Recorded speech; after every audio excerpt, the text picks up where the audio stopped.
Chef Vari. So without further ado, I'm going to briefly turn it over to Bill so that he can introduce himself.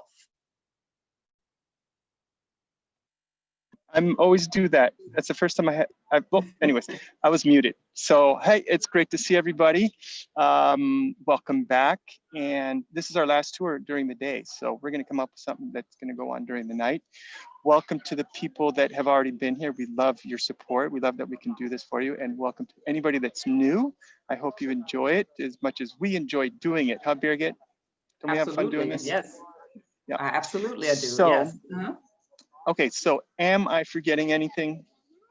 No, you can start showing us the Ponte Vecchio, and I'll start with some commentary. Okay, let's see the Ponte Vecchio. Coming up. So Bill is standing on the side of Florence, where the cathedral is located, the side that was originally settled in the 1st century before Christ. We would like to show you the Ponte Vecchio and start here tonight, because on the Ponte Vecchio, the word means old bridge, Ponte Bridge, Vecchio old. It's the oldest bridge in town, still standing. It was constructed in 1345.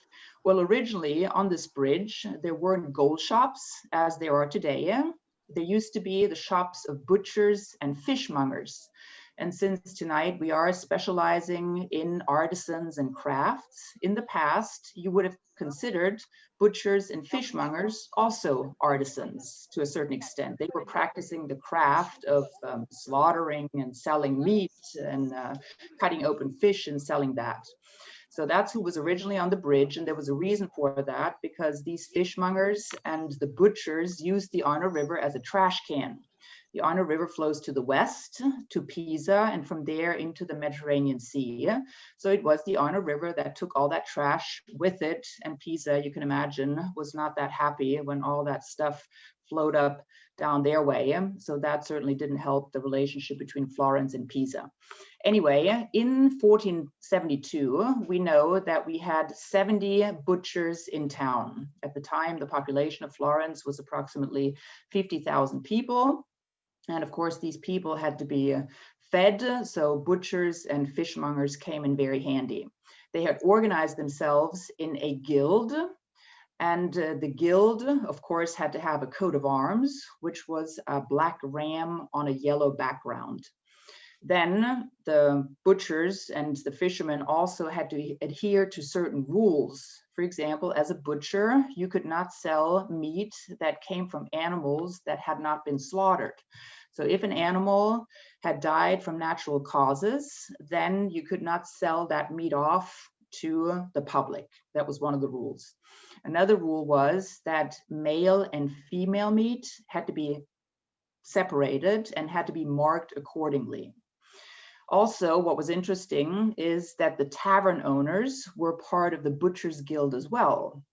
And the tavern owners had to keep to certain rules. For example, one of the rules was that they could not sell very savory dishes like roasted spleen or fried pig's liver or baked fish to criminals, to prostitutes, or any other troublemakers, because those were such savory dishes that certainly you would start drinking afterwards. And then after having drunk alcohol, who knows what would happen. If you did that anyway, that was considered a crime against morality. So that was the situation back when this bridge was still populated by the butchers and the fishermen.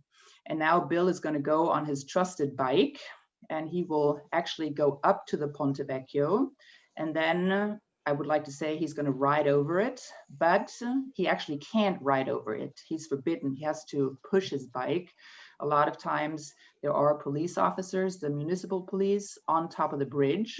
And when they see him riding, then they always stop him and make him get off the bike. So he'll go on to the Ponte Vecchio. And if there's as no he cops. does that, okay, are you going to do it if there are no cops? Well, of course, you naughty Bill Dillon. Okay, no, well, I live in Italy. Everybody rides. Never mind.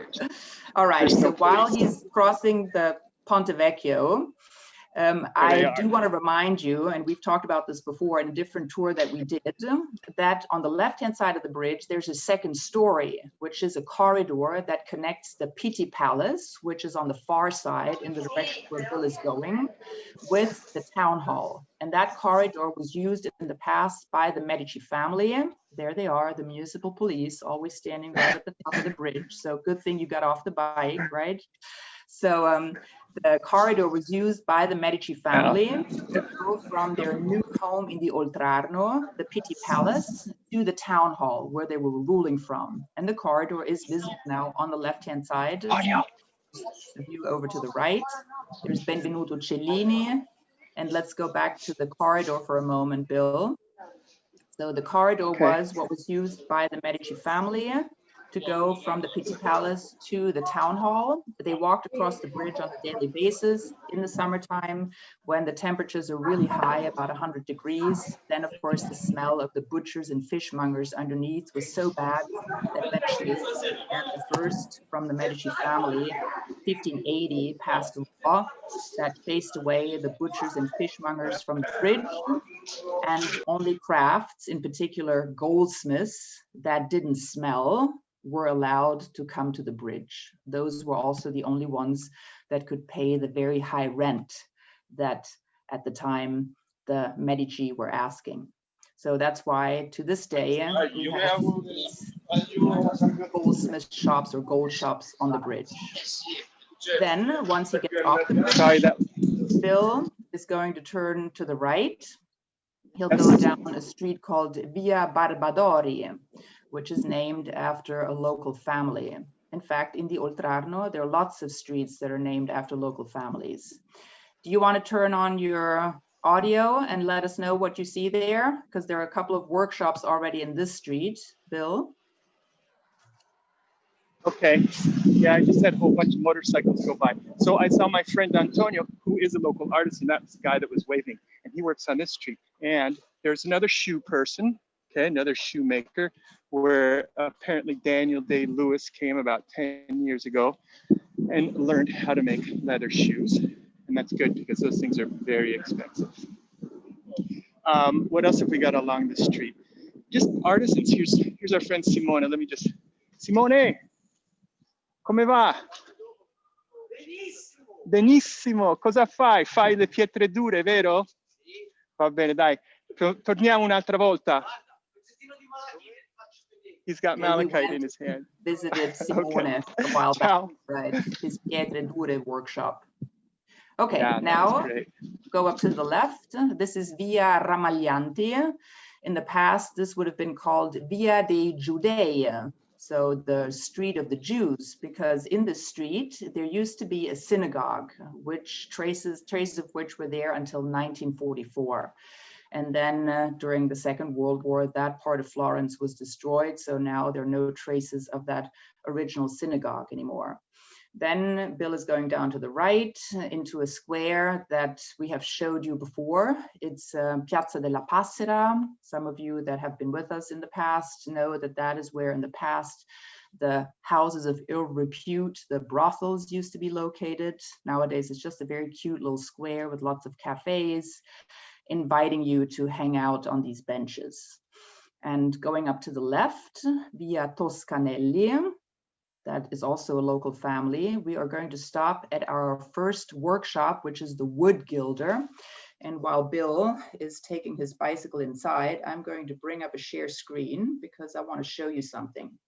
The wood gilder that we're visiting, there are actually two of them. They're cousins. Their names are Stefania and Carlo. And they've been in the wood gilding business for about 30 years. The father of Stefania in 1982 originally founded this workshop.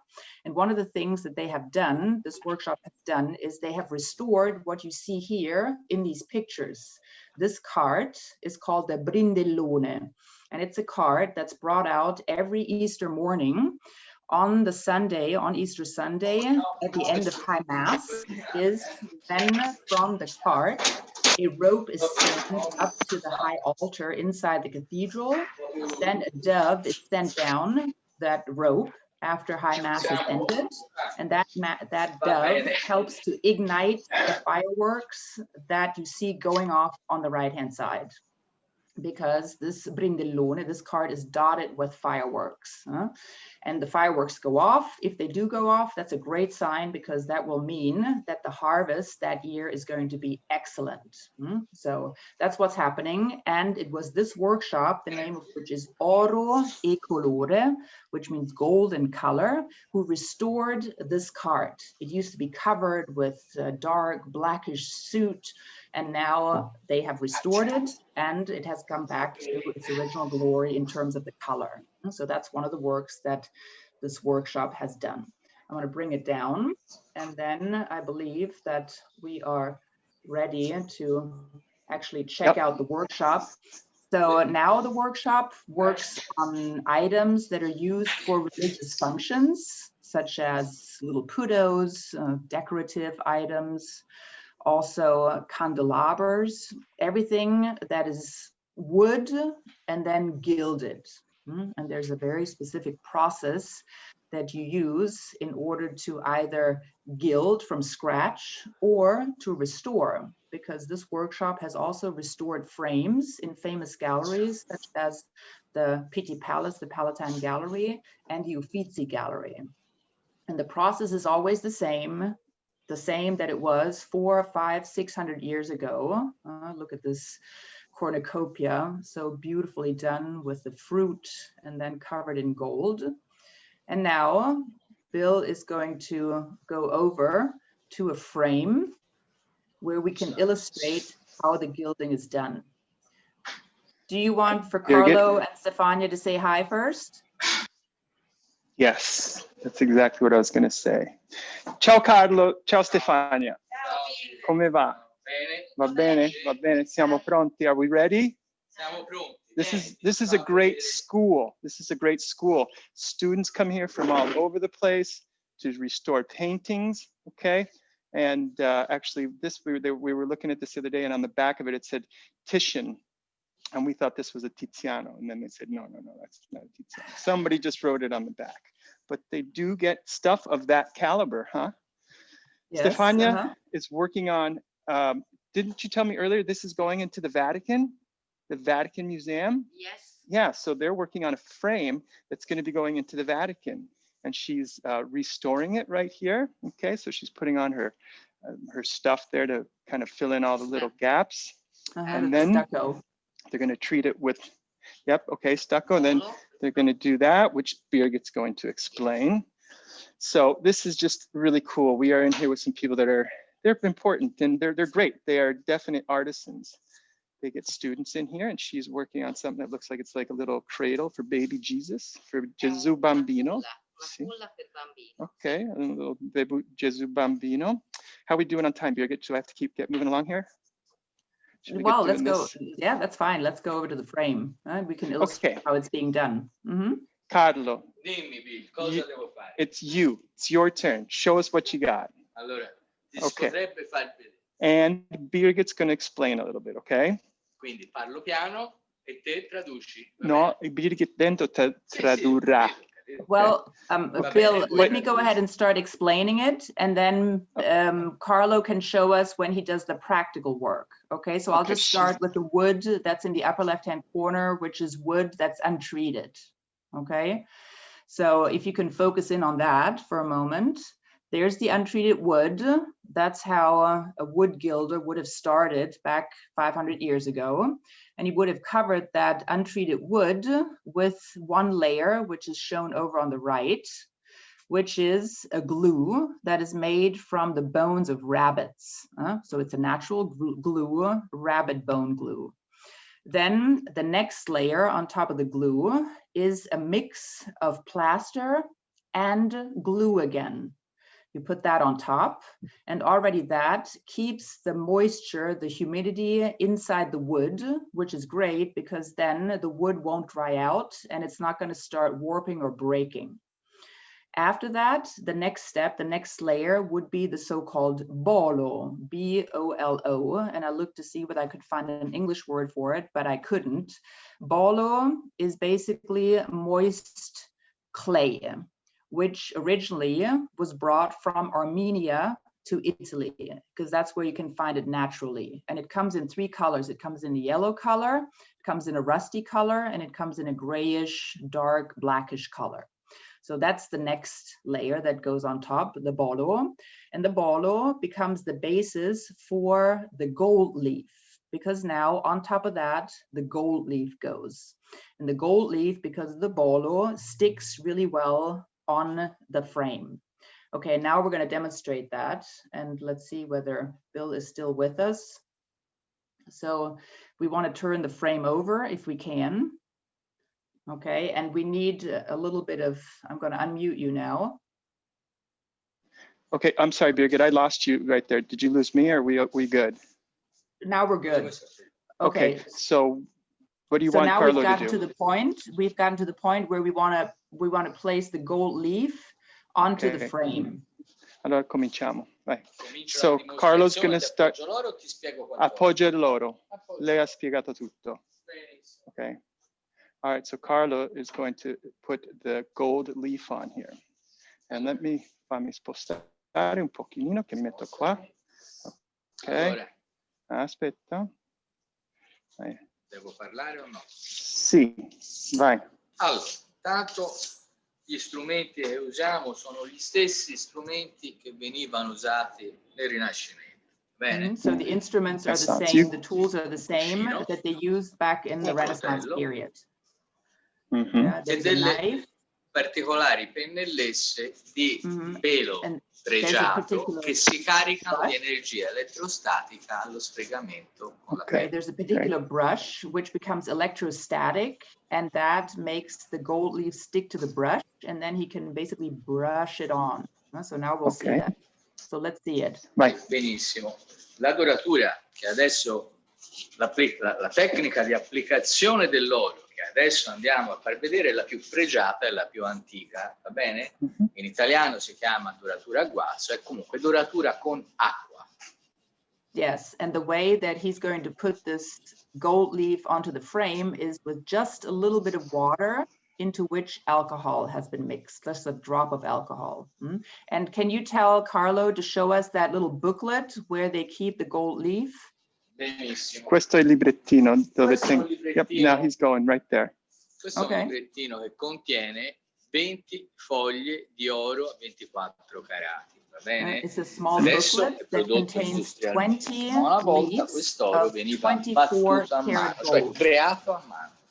Oh, he said that these gold leaves at one time were beaten by hand to make them this thin. Yes. That's pretty amazing. There were gold beaters that did that, right? Oro, benissimo. Allora, l'operazione che si fa oggi, che veniva fatta negli antichi, è questa. Si libera il foglio dalla carta protettiva. Dopodiché, siccome quest'oro non si può toccare con le mani, si va con il coltello a avvicinarsi, poi un leggero soffio, lo si porta giù. You place it onto the surface. Questo gesso si schiaccia bene sulla superficie. And he blows on it. Exactly. Right. Now it's nice and extended. Una volta fatto questo. Ok, sì, now it's extended, ok. Posso? Sì. Una volta fatto questo, io lo seziono a secondo di quello che mi interessa. Posso sezionare. Now you can cut it to the size that you need. Posso sezionare in 2, secondo quello che mi interessa. Gold, so poi, tutta questa lavorazione particolare, questi materiali, che sono gli stessi materiali che venivano usati nel Rinascimento, permetteranno, attraverso, scusami, devo passare davanti, attraverso l'uso di semplice acqua, di far applicare la foglia dell'oro su queste superfici preparate e rimarranno per sempre. Si bagna con acqua. Ci sfreghiamo. Hold on, fallo di nuovo. Yeah, to get it electrostatic. And then, there it goes, it sticks right on there. Hold on. Bravo. Esatto. Un'eventuale seconda foglia prevede nuovamente, se si dovesse essere asciugato, So it's not, if it's not totally dry. Yeah, now he's putting on a second piece of gold. Non ha importanza, ma l'importante è che sia sempre molto bagnato e si sovrappone leggermente la seconda foglia. You should see how light this stuff is. Va bene? Yes, and you should see how he does it. It's like amazing. He just puts it to his vai. Falli vedere come si fa perché è bellissimo. Cosa devo fare? Ma fa la mossa. La mossa. See, he puts, he's just like, watch. Vai, no, metti un altro. La devo bagnare, Okay, non è so così semplice. He's telling me he has to get it wet because it's just amazing how he does it. It's just like second nature to him, and how he just puts it on his chin, and then he just blows on it, and then there he goes. It just sticks, and Si then devono vedere 3 angoli su 4, vedi? you have to look at 3 corners of 4. Look at that precision. Exactly. Oh my gosh. Beautiful. That's amazing. Yes. Yeah. Right. Oh, he just did another one. So fast. Eccoci. Wow. E questo lo faremo fino a copertura totale della cornice. And then that way you can cover the whole frame. And now, Bill, go a little bit further down, because earlier when speaking with Carlo, he explained that then you have to let the gold leaf dry. After which, after several hours, you can polish it with another type of tool. So go to the middle part now, the middle part of the gold. Una volta applicata. Okay. On there. Lo sta spiegando. That is the polished gold. So go back to the frame. Go back to this frame, please.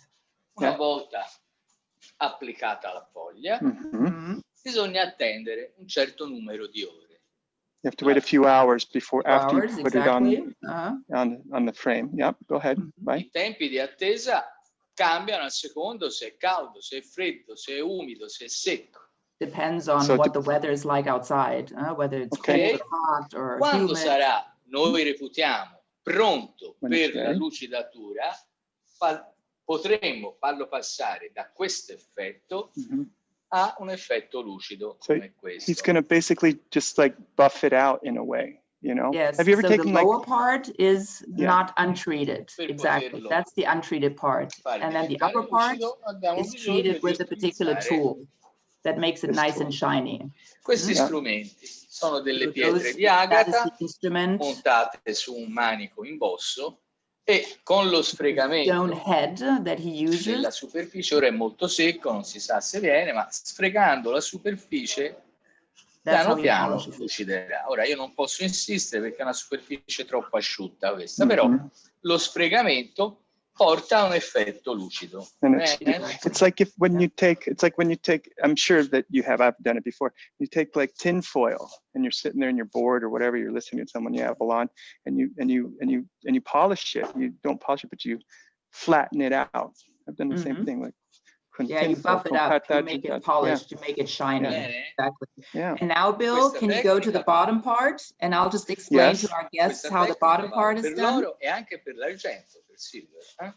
Okay, so quindi andiamo qua giù. Let's go down to this. Lo giro per comodità. Okay. Poi, yep. Così stai più comodo. Okay, Bill, I'm just going to go ahead and explain it in English. Abbiamo ottenuto l'effetto lucido, qui si intravede qualcosa. Effetto lucido, noi qui in Italia molto spesso abbiamo la necessità di invecchiare l'oro e farlo sembrare antico. Forse non è una necessità molto richiesta negli Stati Uniti, ma da noi sometimes when they do reproductions of frames, they have to make it so they go through the whole process. And then there's an additional process that they have to go through to make the frame that they have just created ex novo, new, to make it look old. So there's another procedure that they're using to make that frame look old.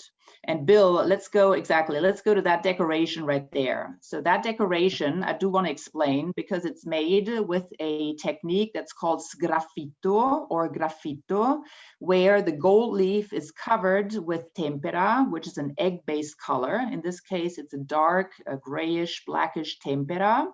You cover it, then with an instrument, you scratch into it. Graffiare means to scratch, and out comes underneath the gold leaf. And that's how you create the decoration. Then go to the bottom. We can see how once you have created the decoration, you buff it again with your instrument. And what comes out is this kind of polished blackish color with the decoration at the very bottom. So that's how you create decorations. Okay, perfect. So the whole frame is covered with gold. And after it's covered with the gold leaf, they put that tempera on, and then they scratch out the design, basically. Yeah. Wow. Graffito, that's where the word graffiti comes from. Wow. Okay, that was great. Thank you very much. Yeah. Let's thank Carlo and Stefania for allowing us in there. Grazie mille. Grazie. È meglio quando si può sentire, no? Così non si parla sopra. In bocca al lupo. Good luck to the girl back there learning, right? Ciao ragazzi, grazie mille, grazie mille. Okay. Ciao, ciao, ciao, ciao. Okay. That was great. Thank you. Yeah, Thanks really cool. to Stefania and Carlo for sharing that with us. They also run classes. They were telling me earlier that they're working with American universities. So sometimes apprentices, young Americans during normal times that spend up to 60 hours with them. But they also do short courses, 1 or 2 hour courses. And later on, as usual, I'm going to bring up a slide that gives you all the information in case you are interested in learning that. When you come back to Florence, this could be one stop that you might want to make. So that was awesome. Thank you. And while Bill is riding through the streets, going to our next workshop, the leather worker, I do want to bring up another share screen because I want to illustrate how important frames were, especially in the 1600s, in the so-called Baroque period. The picture that I picked is an inside Ciao. Grazie mille. Is an inside view of the Apollo room inside the Palatine Gallery in the Pitti Palace. This used to be where the dukes from the Medici family actually had their living quarters. Now it's a famous art gallery inside the Pitti Palace. In the 1600s, this is how the Medici would have hung their paintings. It wasn't so much about chronological order, it was more about symmetry. That was really the one focal point. So if you had a big painting in the middle, as we do here, then you wanted smaller paintings on the right and pretty much the same size on the left. Same thing down here, larger painting, so there has to be a larger painting on the opposite side. Center painting, 2 small ones, one to the right and one to the left. So symmetry of hanging in the Baroque period, extremely important. And with that also the frames, of course. Let me show you one more thing, because it got to the point where they extended paintings just so that they would fit a particular frame.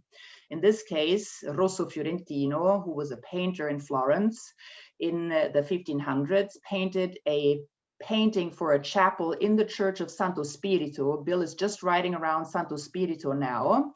And that painting later on ended up in the Pitti Palace in the Palatine Gallery. To fit a certain frame, they extended it. This would have been the original size, okay? And then they added this part, they added the part up here to it, and then the part around it as well, to make it bigger to fit a particular frame. So Piazza Santo Spirito, I can see that it's drizzling a little bit. They were calling for rain over the weekend as well. Well, it is fall. Piazza Santo Spirito and the Church of Santo Spirito, which you can see in the distance there, is really the heart of the Oltrarno. This is where on a daily basis, there's a market held in the morning, a vegetable and food market, but also clothing that you can buy there. Then there's Palazzo Dei, which used to be the home of a silk merchant. Bill is going up one of the streets called Borgo delle Caldaie, because the caldaie, the big containers that contain the dye for the wool, would have been placed along the street here. And in a way, Santo Spirito is always and still is the center of the Oltrarno, which a lot of Florentines and actually a lot of international people as well think of as the more original Florence, because that's where you can still find many Florentine residents. That's where you can find a number of workshops like we are showing you at this point. They're really still there and have been there for many, many dozens of years. In the past, it was the Augustinians in the Church of Santo Spirito who were kind of a focal point in this part of the town. And to this day, in Santo Spirito, there's still 3 friars that keep up the Augustinian order. And they made it so that you can now go back to Santo Spirito, which for years and years and years was closed. But with these 3 friars from the Augustinian orders, they allow you now to go into Santo Spirito on a daily basis, except for Wednesday from 10 to about 6 o'clock. So that's great. Bill has arrived at our next workshop, which is a leather worker. And the workshop is referred to as Mortigan. The owner is Walter. And Walter makes only handmade things. Now we're going to illustrate leather and how you work with leather. Now it's my turn, right? Absolutely. Walter, ciao. Ciao. How are you? Good. How are you? I'm pretty good. Are you busy? No. Okay, I know we're just dropping in, that this isn't pre-planned or anything, so surprise, right? You can see I'm with a bunch of Americans.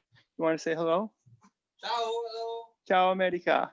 Okay, so Walter is the local, actually my physical business that I have, which is just up the street. I ride by Walter every day, and he's always in here working around, because everything that you see in here has been handmade by him. Bill, you're cutting out a little bit. You're cutting out a little bit. Bill, you need to repeat what you just said because you were cutting out a little bit.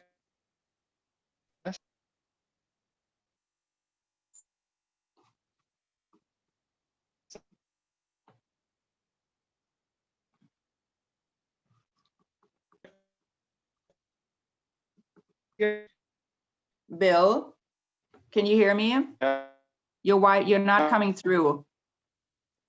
You're not coming through, so you need to, let's try again.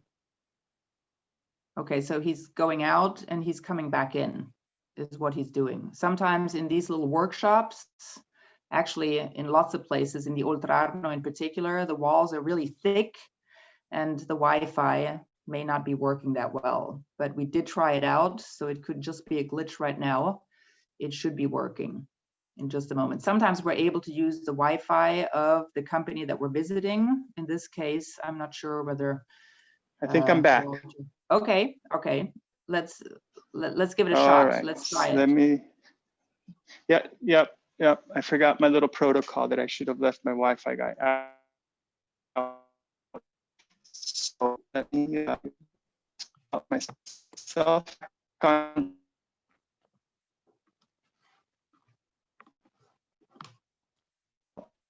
All right. Okay, no, okay, now try. We can, there's a still photo now. Spotlight video. Come on. Yeah, sorry about this. The host is spotlighting you. Okay, now am I back? Yes, now we hear you, nice and clear. I should be back. Okay, this worked this afternoon. Okay, so sorry about that.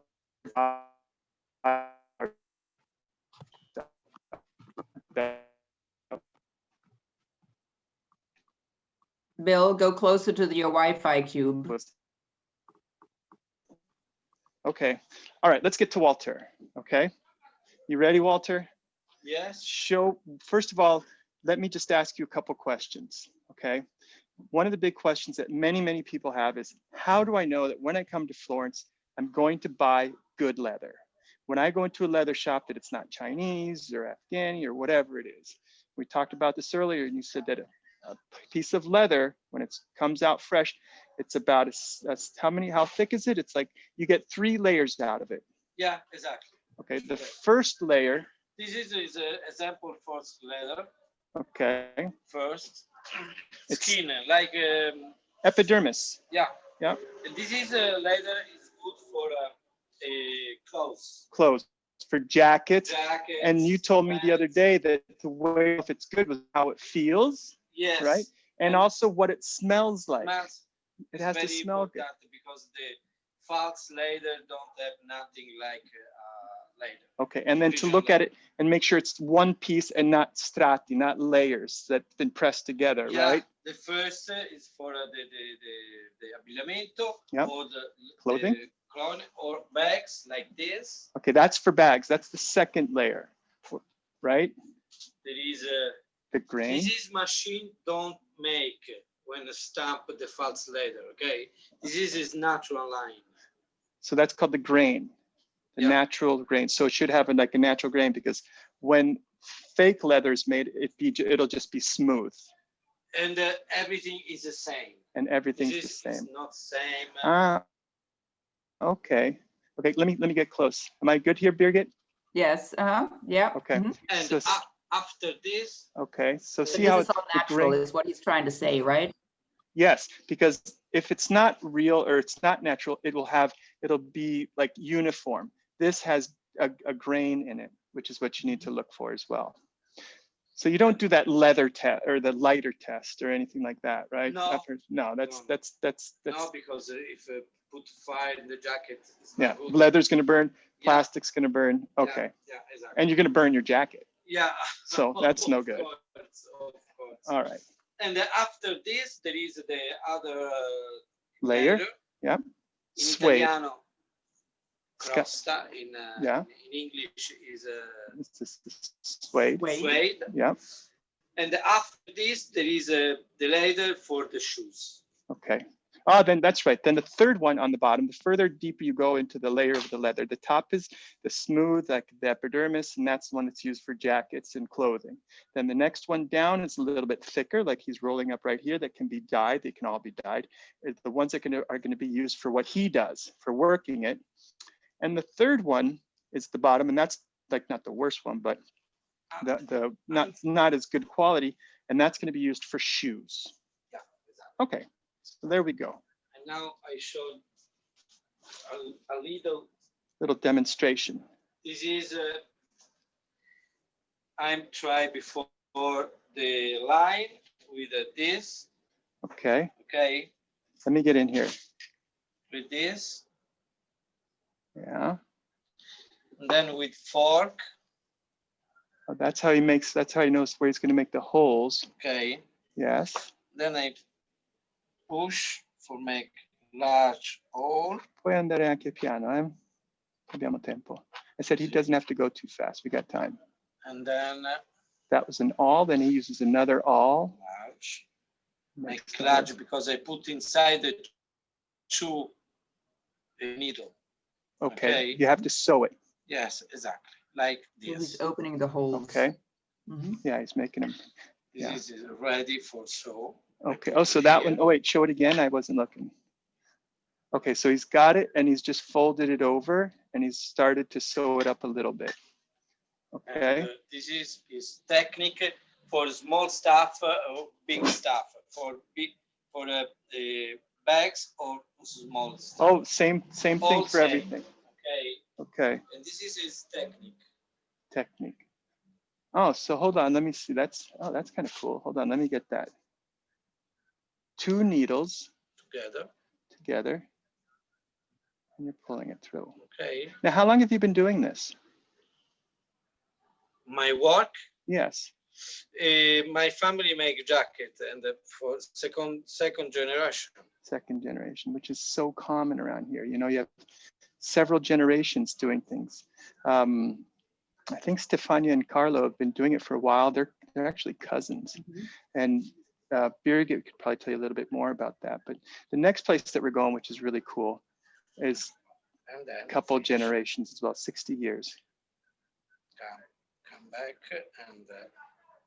I don't know if anybody joined us for our other. Yeah, that's pretty quick. For our other artisan tour, but we went and saw a bronze maker, and they were 5 generations. Come back for 3 hole and finish close. Whoa, how fast he does it. It's amazing. Yeah, beautiful. that's pretty fast. Yeah. Somebody's asking, do you use leather? Where does your leather come from? This is leather from Empoli. Empoli. So it all comes from Tuscany. Tuscany, yes. Tuscany is close to Empoli, and there is a big industry famous in the world to make natural tanninated leather. Okay. Where does he sell his products? Somebody's asking. In the world. All over the world? Really? Yeah. Okay. Yesterday is coming order to New Jersey. Oh, so you have to make all the parts. He's in here by himself, you guys. He does it all by himself. He doesn't, if you need somebody to work, well, actually the virtual tours is going pretty good and I love it. Of course. But if we go into lockdown again, no, if you need a helper, I'm available. I'm available. So do you have anything, do you want to give your website? Do you want to tell us your website if anybody's interested? www.mortegan2015.com. Okay, so Birgit, we have that, don't we, at the end? Yes, Okay. we do have that, yeah. Oh, hold on, I just saw something that's pretty cool. Can you tell me about this a little bit? This is snake, python. Python. Now, is this just decoration right here for you right now? No, you make bags. You're gonna make bags with this? Yeah. Okay. Yeah. Or there is fish. Ah, fish. Hey, Joe, are you here? Are you in there? Say hi, because I can't see you. Look at that. There's a guy here that does a lot of stuff with fish. I was reading up about him. That's a fish. Stingray. No, a stingray. Oh, a stingray. Wow. Yeah. You can see the eyes and stuff.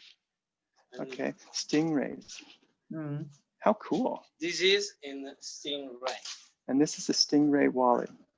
Now I'm gonna ask you a question. So how much does this sell for? Quanto lo vendi? 220. Okay. Inside ostrich, outside stingray. Now, totally exotic leather. That's what you sell it for. Now, for me, how much? You don't have to tell 190. No, you can't share my secrets there. All right. Hey, Walter, let me see if we sell a whole bunch. I hope we sell a whole bunch for you. We're right on time. Ciao. Hey, grazie.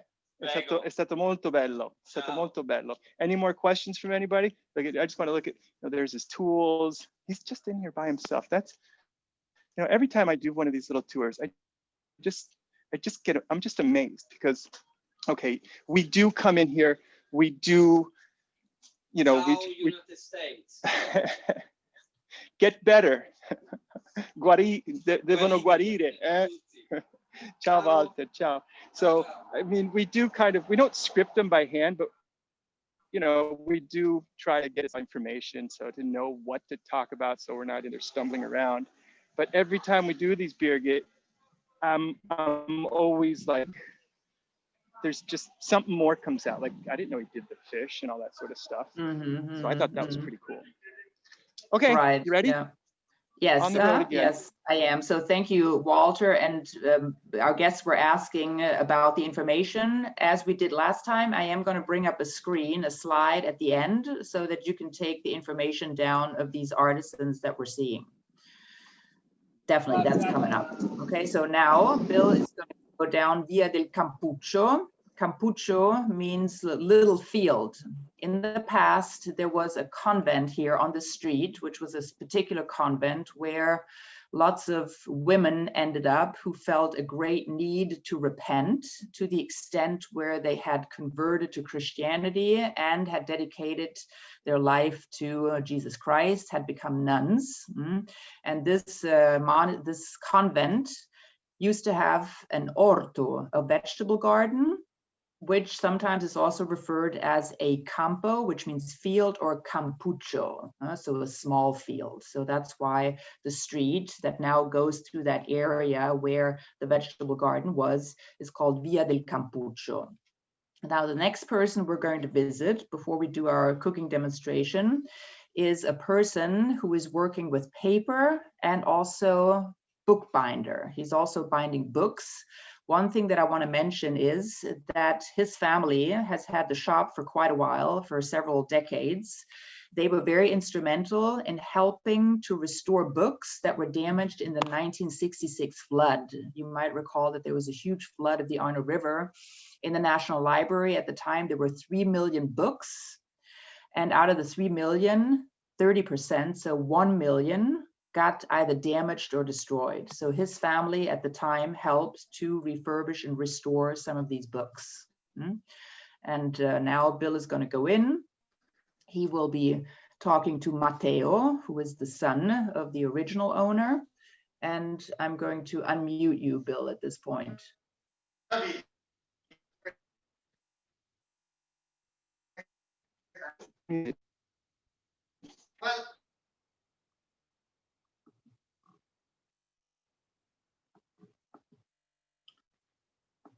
Okay, Bill, go ahead and unmute yourself.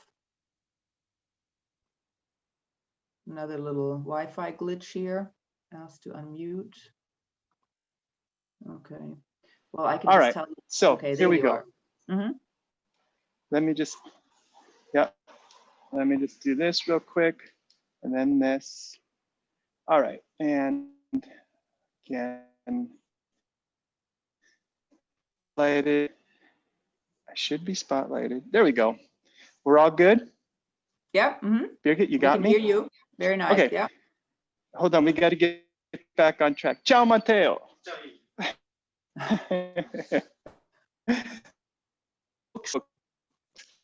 The old books that in the attic. You know. Bill, did you put your Wi-Fi cube up? You're cutting in and out. Well, there's not much I can do about that. Okay. Am I still cutting in and out? Now right. You're better. So, okay. My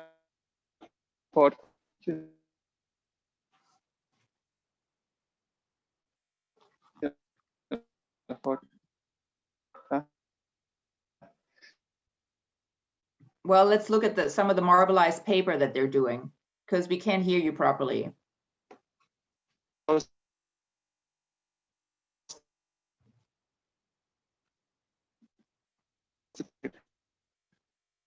Bill, we still can't hear you properly. Maybe if you stand closer to the door.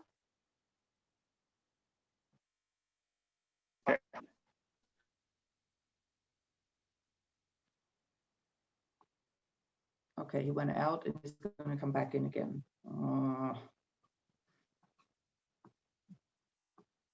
Okay, well, let me use the time actually, and let me bring up the screen, which shows this is going to be the next place where we're heading. But this is a little bit of information so far, if you want to start taking it down, of the people that we have visited so far.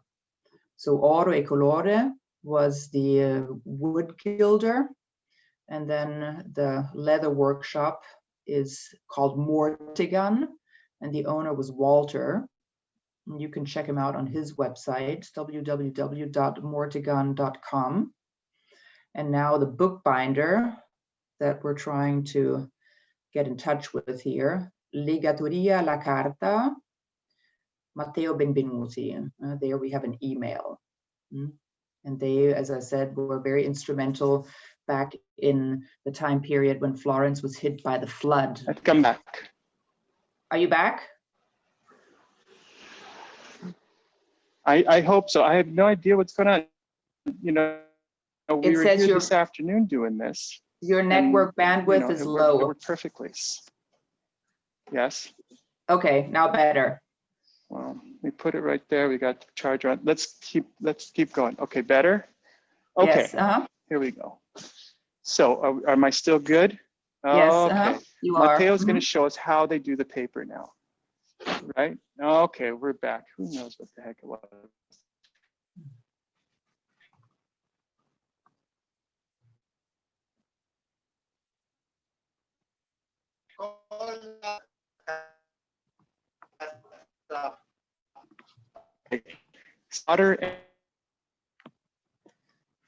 Okay, so he has this, again, you're cutting in and out. So he has this water bath that he's going to use, and Bill gets to pick the colors that he wants for his marbleized paper.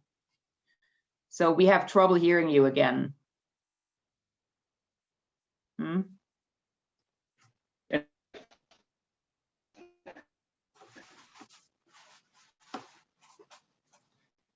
Okay, there we go. I'm gonna bring this up again, give him a chance to try and reconnect, and then hopefully it'll work. If not, we can give an explanation in words, and then we go over to the last stop that we're making, which is the school that does the cooking demonstration.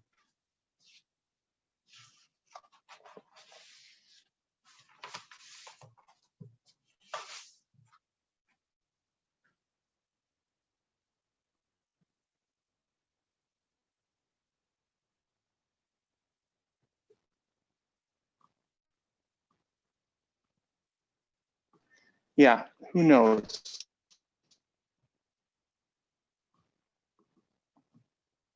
This morning. I'm back. Okay. You ready? Okay, now we have a picture, but it's a still picture.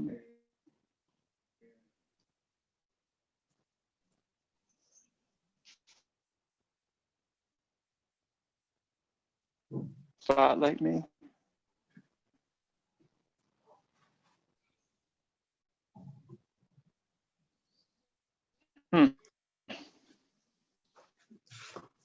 Sorry.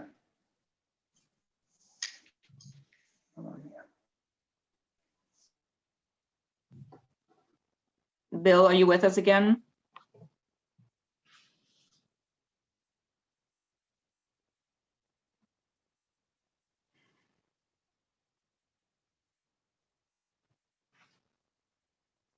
So one of the questions that came up was, what is the bookbinder's website? So to my knowledge, he does not have a website. I put the phone number down, I think.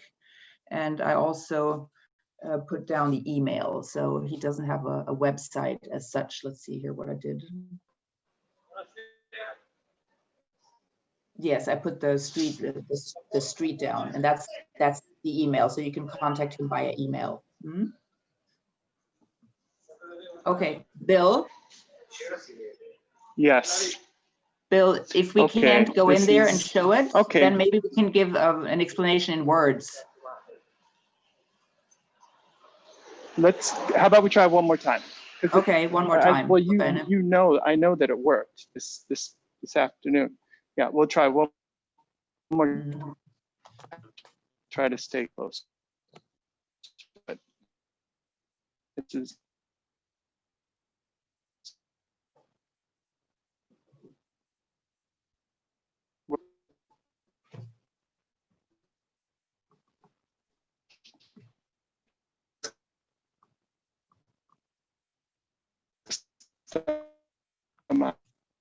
Money.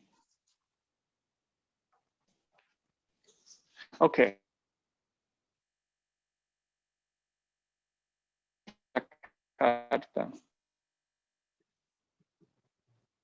Bill, go ahead and focus in on some of the work that the bookbinder does. And if we can't show the demonstration, at least we'll show some of the work. So I see some chats here. So I see how it goes to the, just try to go to the Leatherworkers website, and there does not seem to be one. Mortigan 2015, however, goes to his Facebook account. Okay, so I took down the information that he gave me, which says in terms of an email, he's got Mortigan 2015 at gmail.com. If you want to take that down, Mortigan 2015 at gmail.com. And then you are telling me that his website is not working. However, it does go to his Facebook page. Okay, for one, and found his Facebook page. So Walter Mortigan, and found his Facebook page. Okay, Bill.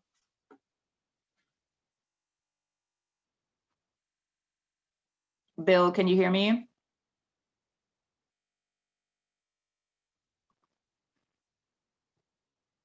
Let's show some of his work, of the bookbinder's work.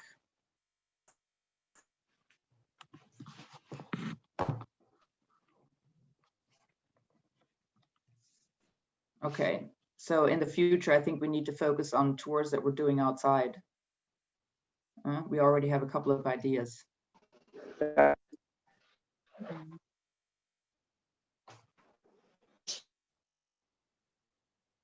Bill? Hear me or not? Yeah, no, it's not working. Can you go to the doorway? That's where it seems to be working. Let's just show some of the work that they're doing. And then we continue on to the next place. Okay, maybe Bill should put the camera outside on a tripod and then walk near the door. It's so cool to see this. Okay, we did try it this afternoon. We were in there. He's doing the demonstration for us. So not sure exactly what's happening right now. Show his website. Does the convent exist? It does no longer exist. I'm no. really sorry. I don't know this.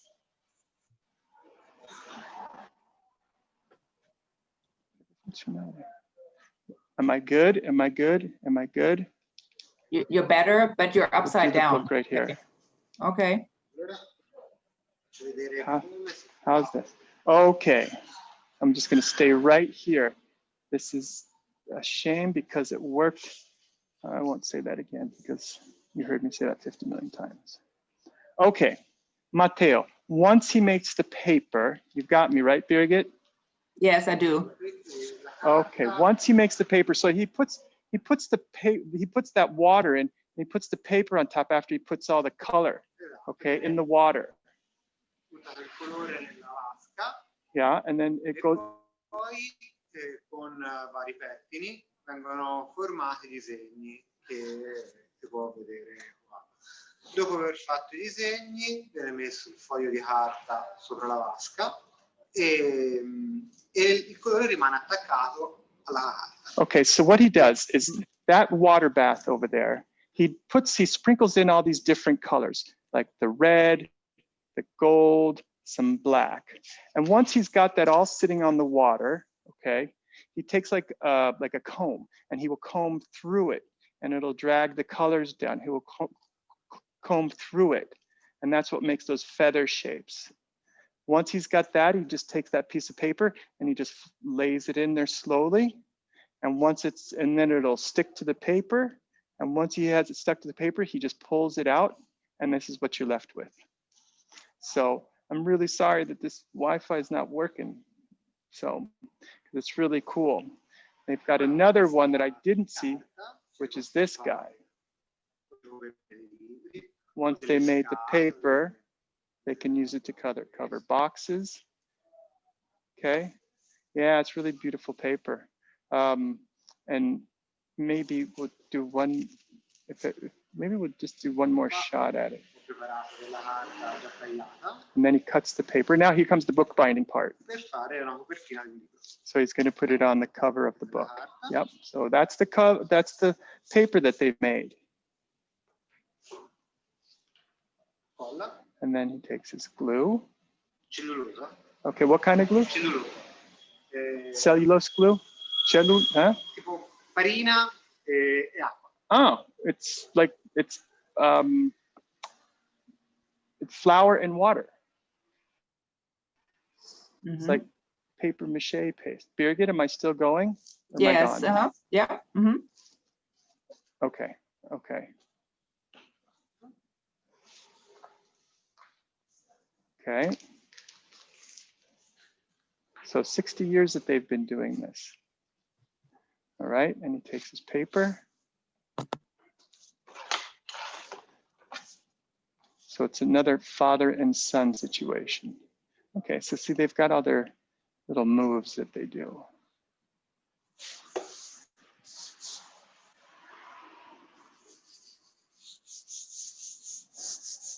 Matteo, tutto fatto a mano, pezzo per pezzo. Everything is done by hand. Every place we've gone, these people are doing everything by hand. one piece at a time.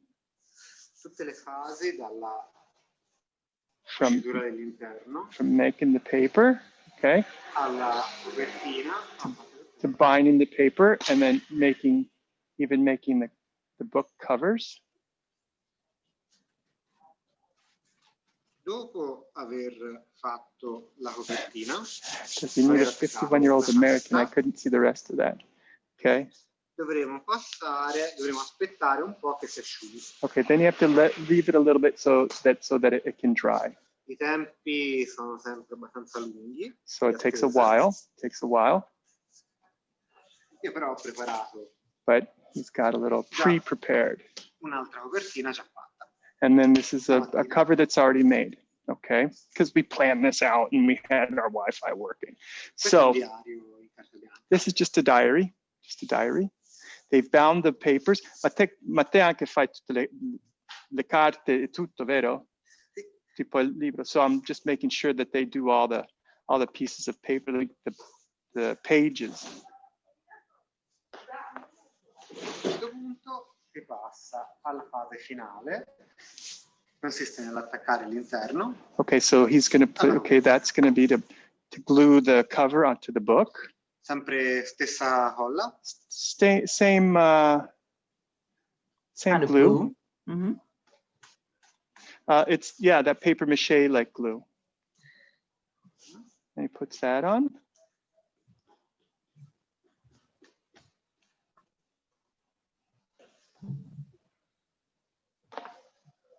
Lines it up perfectly.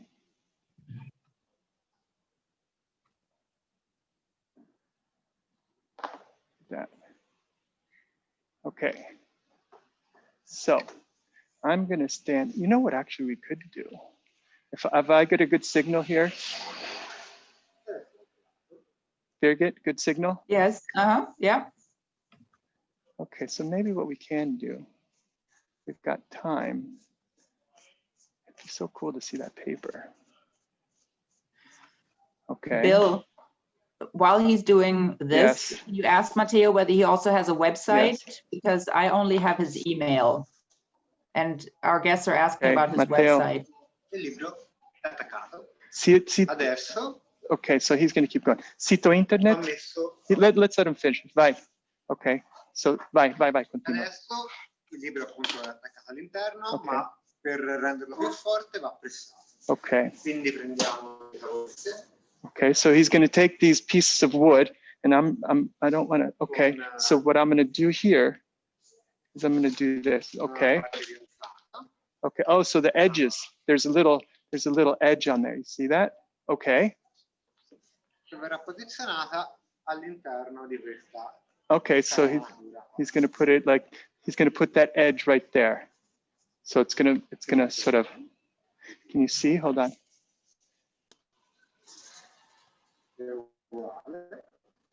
And it's got the same thing there.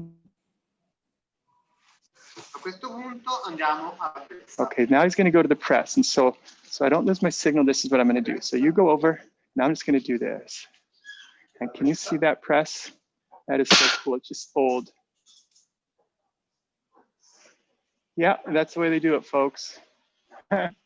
No hydraulics.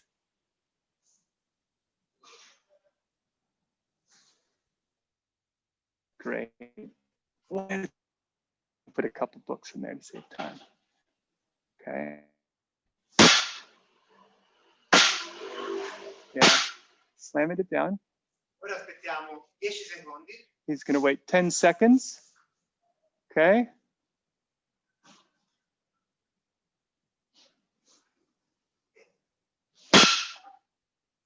That's it. Matteo, facciamo un pezzo di carta dopo. Lo faccio così, col zoomato. Birgit, we got time, right? We're at just over an hour and 6 minutes. Mm-hmm. Okay. There you go. Wow, cool. Final product. Quanto ci vuole per fare un pezzo di carta? Fare un foglio. Should we do it? 5 minutes? Yeah, everybody wants to see it. Sorry. Let's go. Bye. Right, let's see if I can get, okay, let's do this. If I can get a little bit closer, we'll do it. Okay, andiamo, facciamo una. So Birgit, you got me? I still have you, yeah. Am I good? Yes, you're still good. Okay, am I still good? Okay.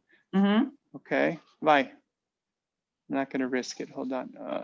Okay, he's clearing off what he did before. Now he's gonna take, is that a color? È un colore? Okay, that's black. And he's starting with a dark color. And he's gonna tap it in there. See it on the water? Okay. And then I'm not gonna worry about telling him the colors. I'm not gonna pick the color. A green, a darker green. See all the splatters on the back wall. And you can you see the colors in there, everybody? Yes, it's visible. And he's gonna put, yeah, he's gonna put some, well, I'll get closer as long as I'm good.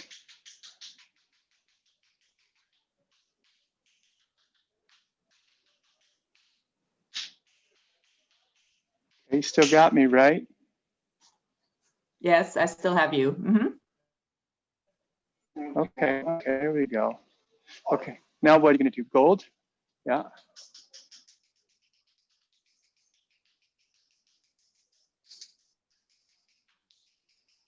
Yeah, I came in this afternoon, I was like, I want a pink and green and yellow and. Okay, what is that? What's that you have?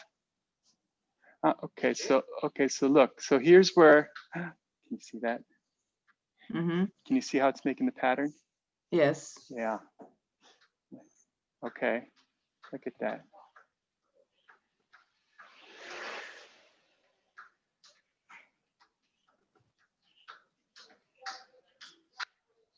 Okay. And then, ora cosa prendi?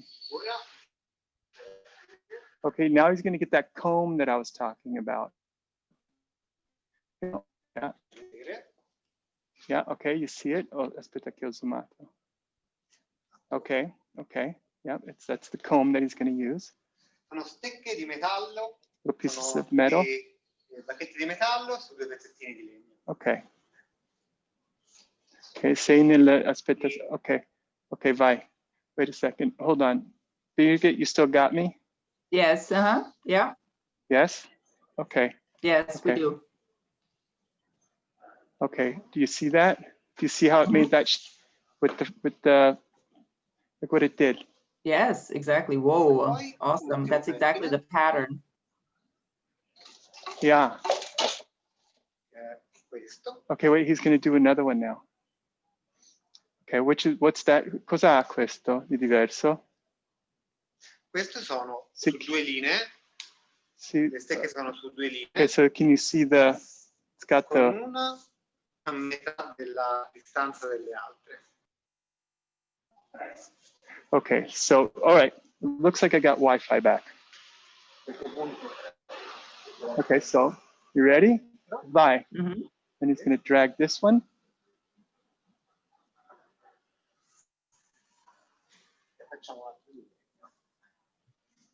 Oh, that makes that little archway shape. Yeah, the little archways, right?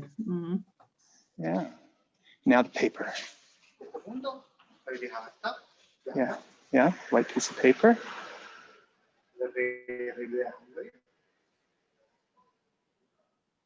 Oh, look, this has got to be tough. Laying that stuff down. He's just gonna, look at that. Watch. He's just laying it down slowly. Very slowly.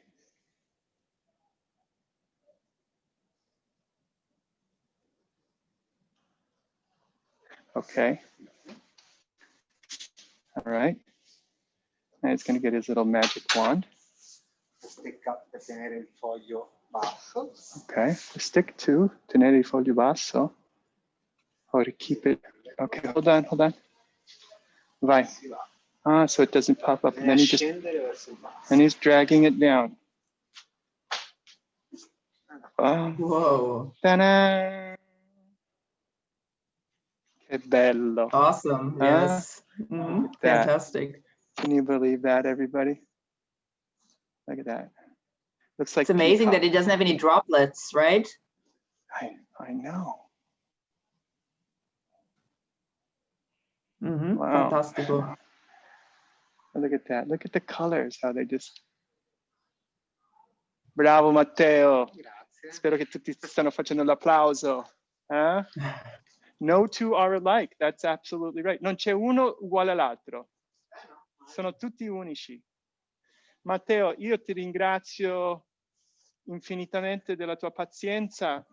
I'm thanking him infinitely for his patience. And I thank you guys for your patience as well, because yeah, I don't know, it got better. So that's what counts. Si va a mangiare. Ah, this is the book that he was talking about real quick. Oh, this is the book that they bound that somebody told him. And see, he's touching it delicately because it's from 1880. And they rebound this book. And they do stuff for all over the world. Yeah.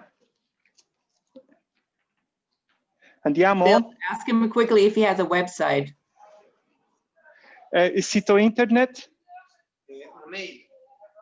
just has email. Okay. These guys are old artisans, man. They're not doing stuff. All right. You ready, Birgit? Okay. Ciao Matteo, Alrighty. grazie mille, è stato bellissimo, davvero. Mi ha garbato anche a me. Okay. I got to do the switcheroo, so Yes, we don't okay. lose our internet. Okay.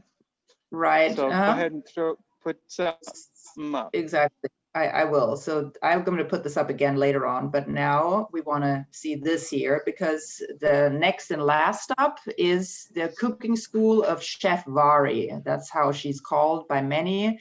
Her actual name is Varinia Cappelletti. And she and her husband, Eduardo, they actually have two venues in this spot where we're introducing you in just a moment. It's a bistro that's open 6 days a week. Only Mondays it's closed. They do lunch and dinner, and they do very special things there. For example, cold cuts such as boar salami or cheeses, a cheese like a mozzarella cheese that is filled with gorgonzola that they get from special suppliers. So it's mostly cold food at lunch or dinner, but with a good glass of Tuscan wine, what could be better? So that's one thing that you could do there at Chef Vari's place. And then, of course, she also has the cooking school. And now we have the great pleasure to be with her for the next 10-15 minutes. And she's going to prepare something amazing for us. I'm not going to give it away, but I already know what it is. So, per leccarsi baffi is how the Italians would say it. The water is like filling in your mouth. Because I'm all set. Hey, how are you? Oh, Dado. Allora? Ciao. Come va? Nice. Hey, look at that. He's got I prepare something for you and for me too, of course. Yeah, I want a slice. Nice. That's tax. You know, that's tax. I call it daddy tax. It's my kid. Oh, okay. Okay. They got great cheese. There's body, but look at that. Okay, fresh meats, salami, cheese, yum. Not conventional place. An unconventional place. So good. Looks like that's some pecorino with pistachio. All right, Vari. Oi, come in the kitchen. Sei pronta? Sei pronta? Sì. Okay. Dai, arriviamo. This is like a new place. They do one of the best virtual cooking schools, actually. They really do. I'm not just saying that. Okay. Ti metto in, I'm going to put you on the speaker. Nice to meet you guys. I'm a little bit dirty because in the same moment we are a real cooking school. So we prepared this small part. It's tiramisu. Everyone knows this dessert. Tiramisu. But we give you some trick for making a perfect way. Okay? It's very, very easy. I show you one part, and I have already prepared one cream in advance because it's better to stay a little bit in the refrigerator. Anyway, simple ingredients. Very fresh eggs, organic, remember, because we can't cook. If you want to exist a system for pasteurized the eggs with the syrup, after, if you like, I give you the recipes. For now, we make like in traditional way, so very clean eggs, okay? we make 3, 1 full egg, and just 2 yolk. You can see 1 full egg. 1 full egg and 2 yolk. I use like just yolks, and I do a mean tiramisu, man. This is, honestly, you can make also with full egg, but in this way it's more compact. 3 eggs. 1 full egg and 2 yolks. Okay. Every egg gets a spoonful of 2 spoon sugar spoon. I only do 1 per 3, egg. 4, 5, 6, and 1 for the pot. Okay. And we beat. Very, very easy. If you don't have a KitchenAid, you can use 1 hand mixer. Like this, you can see. Watch inside. The sugar start to melt with the eggs, and now we go super fast. This part take the pan 3-4 minutes. Wait for a second, and in the same time I show you. This is the cream that I already done. I know the sound is terrible. Yeah. And this is what we need to do. So let me tell you what I do. Yeah. I beat my yolk. Yeah. Then I put my sugar in there, and then I keep beating it until the sugar melts into the yolks. So you can't see any sugar anymore. Look at that. What? That's not. Oh yeah, that's beautiful. That this is the cream. What's happened? Cream. Crema. Now, la crema. Now, honestly, I know that the sound is terrible, so take a little bit more time. You need to go fast because the egg needs to become like a sponge, very fluffy. And after you add every egg or yolk, whatever, 2 tablespoons of fresh mascarpone. You can see mascarpone. It's 1 cheese that comes from North Italy. I show you. I won't show you. I open this, but I won't show you the consistency. You can see. Mascarpone. It's 1 cheese that comes from North Italy. It's very delicate. It's a real vegetarian. So don't have part of animals in the sense. Don't have rennet that come from the veal that normally is used to make a cheese. It's a natural coagulation with a citric acid or lemon. Okay. Okay.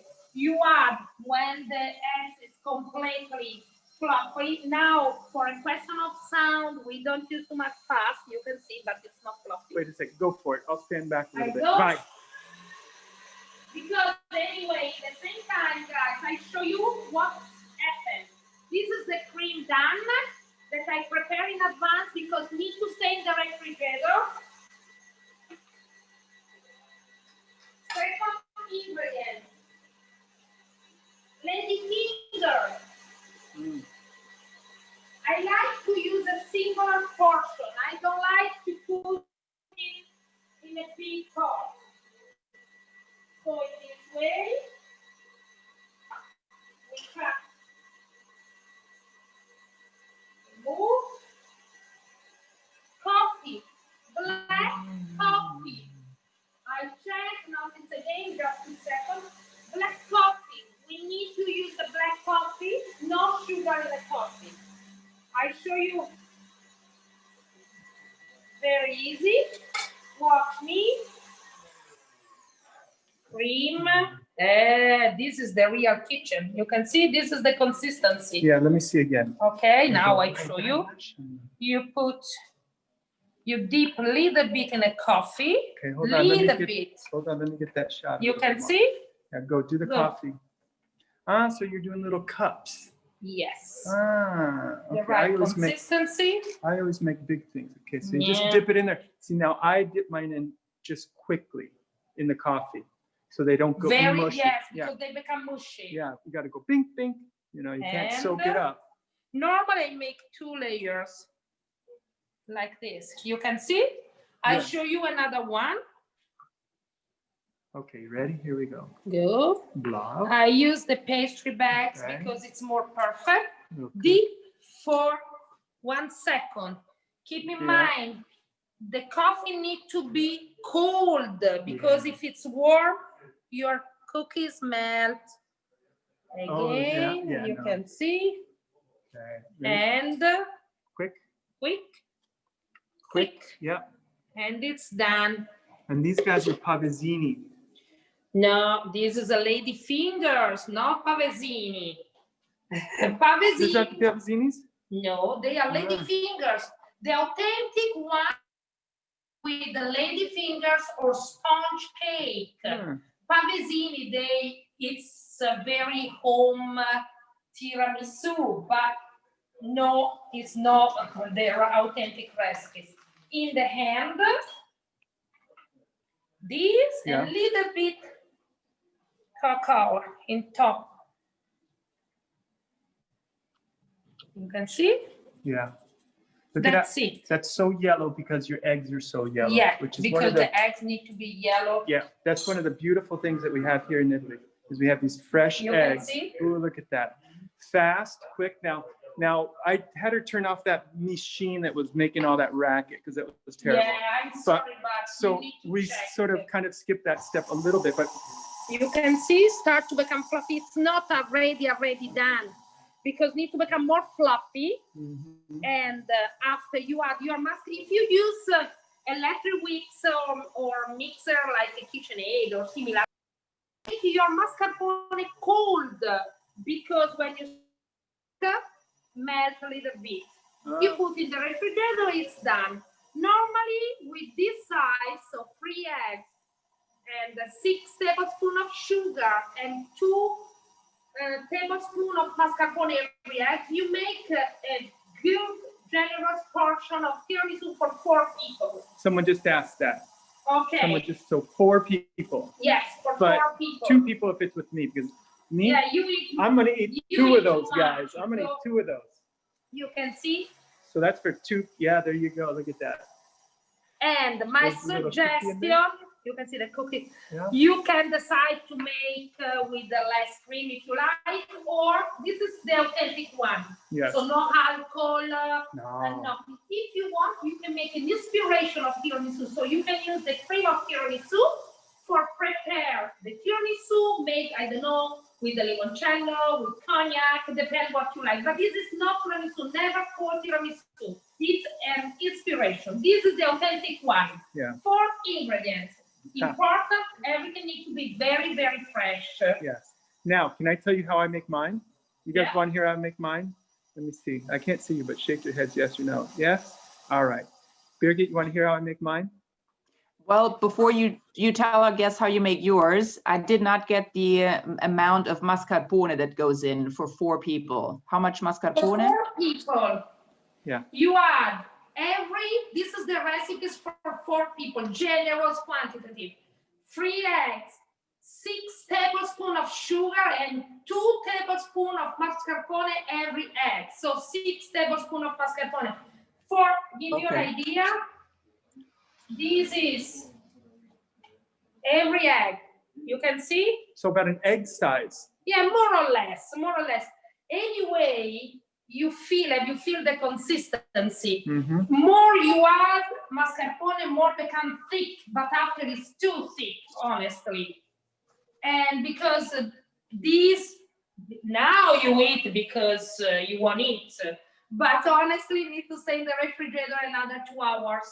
Really? 1 hour, yes, it's better. Wow. 1 hour. So you give the time to the cookies to absorb and mix very well with everything. Okay, someone want to eat? No, I can't eat okay. I mean, I'll eat it for you. sure. No, I don't eat now. Wait, let me see. I'll tell them. Now he make a this disaster. is crema. This is so good. Ready? Yum. Oh, you have the best job, Bill. Oh, that's good. I'll go around filming for a while. That might be even better than what I make. I use the egg whites. Il bianco anche. But I explain you, if you use I know what you do. You take the white, you use one mixer, you make like a snow. Yeah. In this way, if you check, if you leave 1 day, for example, you have a little bit water inside. It's the white of eggs. If you use this system, you beat all together. You don't have the separation of the white and the yolk. Okay. Oh, great. Fantastic. Well, what nice tricks. Anyway, the recipes, if you want, I give you the recipes. You can find a lot of information in FlorentineKitchen.com. And the FlorentineKitchen.com. And they do a much better job than I do at filming. And they're actually sponsoring this. So they're making this possible for Birgit and I to do for you, because they're supplying a lot of people for us, which is really nice. And we live down the street from each other, and they've been a lot of help to us. So I would, if you want to do a cooking course, they do one of the best. They've got great cameras to do it, great setup. Actually, it really is good. I'm not just saying 5 different cameras, so you can see in every corner everything. It's a one-to-one. Yeah, and it's one-to-one, small groups, so it's really, really great. If you that would like the recipe, if you write to me and write recipe on, do they have classes for kids? Yes. Classes for kids? Yes. If you write to me and you put it on recipe, you might get that thing that I sent that you get. Yeah, but you have to write it to me at Virtually Live Tours #2rs.com. Or you can write it at bill@virtuallylivetours.com. That's my another official. So bill@virtuallylivetours.com, and just write in recipe. I will send you the recipe, right? Barry? Absolutely. We'll send you that recipe. Any kind of recipe that they want. Okay, super. So now I'm back to my real cooking class, because we have a guest. She took some time out. Pasta, we make ravioli, and start to finish to cook the sauce. Should I show them real quick what you're making? What time is it? It's 7 o'clock. So we're going to do a quick question, and we'll do a quick Q&A. Okay, this is done, becomes sticky, you can see, and we turn off. What is that? This is leek and sausages for our noodles made with the normal flour and chestnut. And this is for our ravioli. It's caramelized tomatoes. Okay, so thank you, Chef Vari. Oh, look at all these great. This, hold on. This is the best, because you know where we get this? Like outside our front door. I can walk out my front door and get the rosemary, and I know where the sage is, and all just sorts of just living in Italy, man, living the life. Right, Lowell? Ciao. And I will come back and I will. What is chuki? Cookie. Is the name of the It's baking paper. It's like oven paper. Yeah, baking paper. Baking sheets. All right. Dove si va a fare questo question and answer? Perché voi siete là, giusto? No, ma te non puoi fare, va bene. No, so you'll have to do a little bit of question and answers. You can make a question for something that is not the recipes to Eduardo. Yeah, something not about the recipes. Yeah. Okay. Ciao. So. Okay. And then Grazie, Vari. I will also send you something like this, which is the Florentine Kitchen. Okay, and I will send that to you. If you want the kitchen stuff as well, I can send that to you when you ask for the recipe. All right, let us go. Birgit, do you want to wrap it up? Do our final. Sure. Yeah. Yeah. So, first of all, we want to thank everybody who participated, our artisans. We want to thank Chef Vari. We apologize that the Wi-Fi cut out. Sometimes these things are out of our control, but I'm glad you insisted, because we got to see a fabulous demonstration after all at the Bookbinder. So thank you for that, Bill, for insisting. Now, if you would like to know about upcoming programs, as usual, you can check our website, www.virtuallylivetours.com, to find out about these programs. And many of you know that we are working based on a contribution base. So if you've already made a contribution, that's great. We really thank you for it. If you would like to make one, then you can do that on our website as well by pushing the contribute button. So once again, we want to thank you. We are opening it up for questions and answers. And as we do that, actually what I would like to do, since the question about the recipe came up, I'm just going to say it with my own words. And then if you still would like to have it written down, you can check with Bill. So what Chef Vari did was she used 3 eggs. 1 was a full egg, 2 were just egg yolks. Then she used 2 tablespoons of mascarpone per egg. So for 3 eggs, that would be 6 tablespoons. She used 6 tablespoons of sugar, and then the ladyfingers plus the cocoa powder at the very end. So those are the proportions that go together that then make this wonderful tiramisu. And just so you know, tiramisu is actually a dish that comes from Veneto. Tiramisu means pull me up. So that's a dessert that originally comes from Veneto. All righty, Bill, so I'm gonna unmute you again because we can't hear you. I know you want to eat, but I'm gonna unmute you just the same. There you go. Okay. Sorry, I couldn't resist. I've been running around all day trying to get ready for you guys. Happily doing it. Okay, so let's see here. See you next time. See you next time. Grazie. Okay. So if you got me in here. Yes. Okay. Well, now I got you in here. Okay. Yeah. So what's going on? Who's got questions? Fire away. Okay. One question you that came guys. up earlier. See you next time. Yes. Okay. Was Kate, who I had been talking about a convent that was on Via del Campuccio, no longer in existence. So it used to be a Benedictine convent, but it's no longer in existence. Then let's see whether we have other questions coming up. Anybody? Anything in particular that you want to know? What's the mood like with COVID? Concerns about another lockdown? Absolutely, yes. Yeah. So we are shocked ourselves. I am, my family is, my friends are. We cannot understand how from a number of 2,000 infections, which is already high, last week, it popped up, it went up to 15 to 20,000 per day. Right now, it's just shocking. We don't understand it. It has something to do probably with the schools opening up. We're not sure, with a lot of people doing the movida, the evening night, the nightlife, though that's been limited in certain areas now. And yes, and people are afraid that there will be another lockdown. So far, the government has said that they're trying not to do it because that would bring the economy to the brink of collapse, literally. That would mean the bankruptcy for so many businesses. So they're trying to avoid it as best they can, and we're keeping our fingers crossed. We hope that it doesn't get to that point. Okay. Yes, Jean. Okay, how do the donations work again? So if you would like to make a contributions, folks, you can go to our website, which is www.virtuallylivetours.com. And that's where you can contribute. There was a question about that. And you have this recorded, and can we see it again? Yes, it will be up on the site for about 5 days or so. Yeah, and for those donations, which we super appreciate, which is kind of like what we do to make a living right now. You can also get it when you signed up. Your registration sheet should have one down at the bottom as well. So sometimes people talk that the PayPal link doesn't work. Try a different one, I guess, but it should work. I think we've got it worked out. What else? Okay. Is the tiramisu good? Is this good? Oh, Bill. Oh, I'll be out there next time. You're going to do the commentary.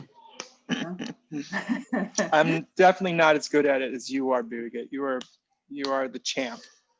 All righty. So what's next? Kate is asking what's next. What we have in mind when Christmas is coming a little bit closer, let's say beginning of December or maybe even late November, we would like to do a tour at night, which shows the Christmas lighting in Florence. And it's going to be more of a classical tour through Florence. And what we're going to do is, it won't be the same that we did 2 days ago. It's going to be from Republic Square to the Duomo to Piazza della Signoria, but we'll fill you in on some secrets, on things that people never look at, especially if they're in Florence only for 2 or 3 days. So it'll be something very special that we're working on. So that's coming up. Yes. One more thing. Yeah. Okay, so I haven't really researched a lot, but I think I can do it. Well, not if we go into this like nighttime lockdown, but I want to go do the piazzas and fountains of Rome. How's that sound? Sounds right around and go see all the different piazzas and fountains of Rome. So that could be coming up. Yeah, that could be coming up. And what else could be coming up? So one question came up. Let's see here. Let's see. I would see one more question was about grocery shopping. So how do people grocery shop? Bill, how do you grocery shop? I'm a bachelor, so so I go and I get McDonald's usually, and I'm just kidding. I don't do McDonald's here. It's a sin. Well, I'll go to a bigger supermarket if I can, or if I want to. But you know, I'll just there's a little green grocer guy just down the street, Davide. Go by him and get my salad and my carrots and whatever it is. And then I live above a butcher store, and I'm not a vegetarian, so that guy knows me really well. And I kind of shop day by day. I shop day by day, and everything's super fresh. Yeah, everything's fresh. I go to the supermarket to get my staples, basically. Yeah. So. Okay, the way that we do our grocery shopping, I have 3 kids and I'm married, is we go to the co-op, big grocery store, and that's where we go. Yeah, usually once or twice a week, and load up the cart. And then every once in a while, when we do need bread and something in between, then we might go to one of the little shops around our house. But most of our grocery shopping takes place at the grocery store. There's another idea, Bill, for another tour, Venice. Venice could be a cool tour. You know, I will do Venice eventually. Yeah, Lucca could be a great tour as well. Yeah, Lucca could be good. But the problem is like, you know, we're losing. The reason why we packed 3 tours into this week was because on Sunday we're going into daylight savings, so we're going to lose all this light. But that's kind of, I think it's okay, because I experimented the other night, and the camera captures enough light to do it. It's actually really, really cool. So.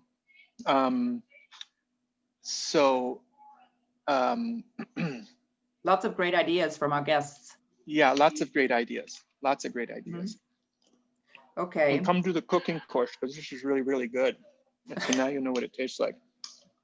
Okay, and the pasta one more time, let me bring up my screens, and then we're going to wrap it up all together. But I want you to be able to see the information for Chef Vari. They have a website, and you can also contact them by email. So let me put that up here.